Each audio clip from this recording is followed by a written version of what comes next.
Cuando vemos esto, ¿no?, que nos deja a todos con bronca, impactados, un comercio que cierra, ¿qué te pasa, Nacho? Primero, gracias por invitarnos a hablar de esta otra cara de la moneda, porque a nosotros nos toca muchas veces salir a los gritos cuando nos matan un pibe, cuando las fuerzas lo torturan, cuando lo desaparecen, y después se presentan las variables económicas como en un circuito paralelo, en un idioma técnico, como si fueran cuestiones ajenas a nuestros barrios, y no el huracán que los termina arrasando. No hay manera de analizar la creciente ola represiva por separado de la crisis o catástrofe económica que hoy vive en nuestros barrios. La Poderosa es una articulación de 114 asambleas de barriadas populares de las villas, donde vemos cómo eso inevitablemente va de la mano. Si suben los reclamos de los médicos del Posada, suben los gendarmes que hay en el hospital. Si suben los certificados de parásito y de nutrición en la escuela de Zabaleta, sube la persecución a los dirigentes gremiales de la educación. Si sube la cantidad de familias que van a comer en un basural, suben la cantidad de víctimas a mano de la fuerza de seguridad. Entonces después las estadísticas dicen que nunca hubo estos índices de desocupación en los últimos 13 años, que hay 2.133.000 argentinos que ahora están sin empleo, que 1 de cada 2 chicos que vemos es pobre.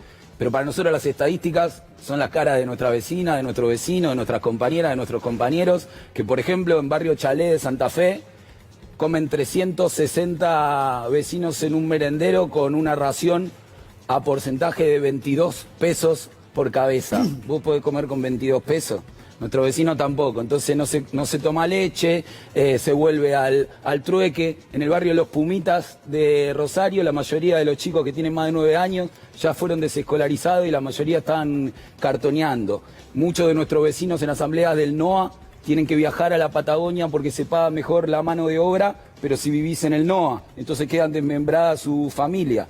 En el barrio Constitución de San Rafael de Mendoza, 1 hora de trabajo se paga 50 pesos. En el barrio Virgen de Satanudos de La Rioja, el 70% de nuestros compañeros trabajan en la cosecha de aceituna. Ahora fuera de temporada, no tienen trabajo, vive de la changa. En Santiago del Estero, barrio Bosco, la semana pasada le cortaron el medidor de electricidad a 370 familias del barrio. En Tucumán, Yerbabuena, nuestro comedor cocina con leña. En Misiones, el barrio Chacra 159 se plantó la semana pasada para que no removieran un basural del que muchas familias sacan la comida o los materiales para reciclar. Río Negro se multiplicaron en los últimos 3 años en un 500% la cantidad de bocas que comen por comedor. En Santa Cruz los últimos 3 años un 100%. Y ni hablar de Buenos Aires. En nuestro barrio, yo vivo en Zabaleta, en la Villa 21, se reúnen familias de distintas casas para planificar la provisión de alimentos porque si no, no llegan. La garrafa subió 50% los últimos 3 meses y la actividad laboral que crece es vender caramelo en la puerta de los colegios, abrir la puerta de los taxis. Tenemos en la 21 una compañera que se llama Verónica que está haciendo un tratamiento de quimioterapia y mientras tanto sale a vender chipá porque si no, no come. Entonces esa realidad es la cara humana de los números que a veces nos presentan de manera disociada. No se puede Nacho, disociar. Es realmente angustiante lo que nos estás contando, por eso no quería interrumpirte. ¿Quién contiene a esas familias hoy? Ya que vemos un Estado ausente. Gracias por la pregunta también, porque cuando uno ve que la línea de la pobreza roza casi los 30.000 pesos y el coeficiente Gini dice que el 70% de los argentinos económicamente activos percibieron 22.000 pesos de promedio. Cuando ves que la línea de indigencia está en los 14.365 pesos, pero el salario mínimo está en los 12.500, entonces te preguntás cómo todavía no ves mucha más gente de la muchísima gente que vemos en la calle.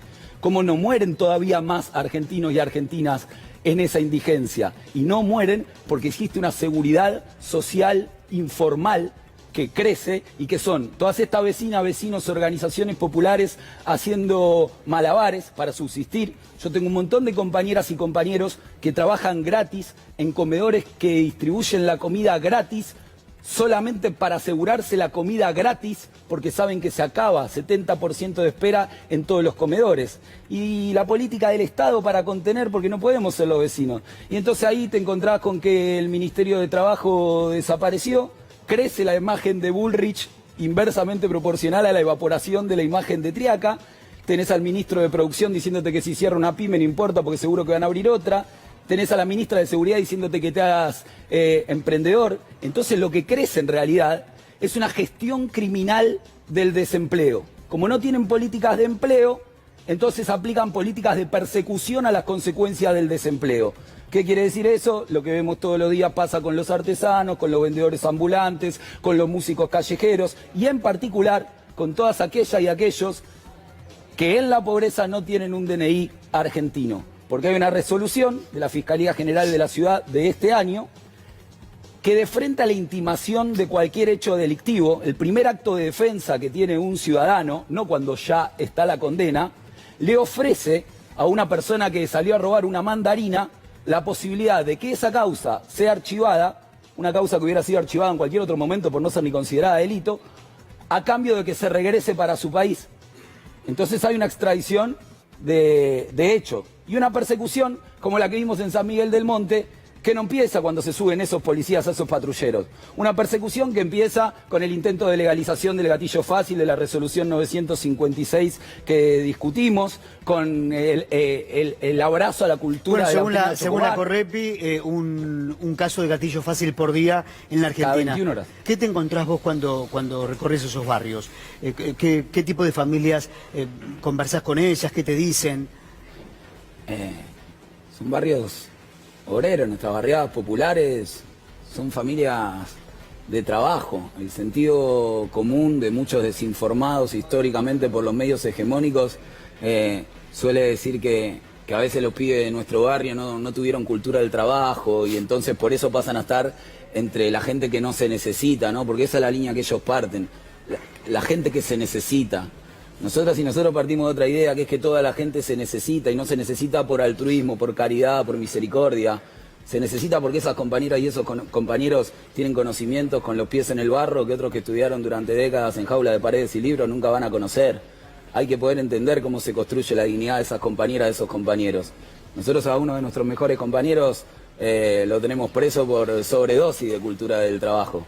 Porque su mamá y su papá vivieron en Zabaleta toda la vida atendiendo una herrería y un kiosco las 24 horas del día y siguen viviendo hace 50 años en la misma casa sin servicio a 15 minutos del Obelisco. Y entonces un pibe bárbaro con unos valores tremendos en un momento no le daba la ecuación para salir adelante laburando. Y aún así la luchan sus viejos, la luchan sus hermanos, la lucha él para volver a laburar. Esos ejemplos de dignidad no se consiguen a la distancia. Y por eso es importante que así como ese día estuvieron esas compañeras, esos compañeros cartoneros, esas voces en primera persona aparezcan todo el tiempo en todos lados, porque lamentablemente los mejores comunicadores sociales que tienen nuestras barriadas siguen siendo las niñas y los niños muertos, que cuando no son niños son narcotraficantes y cuando no son muertos no son noticias.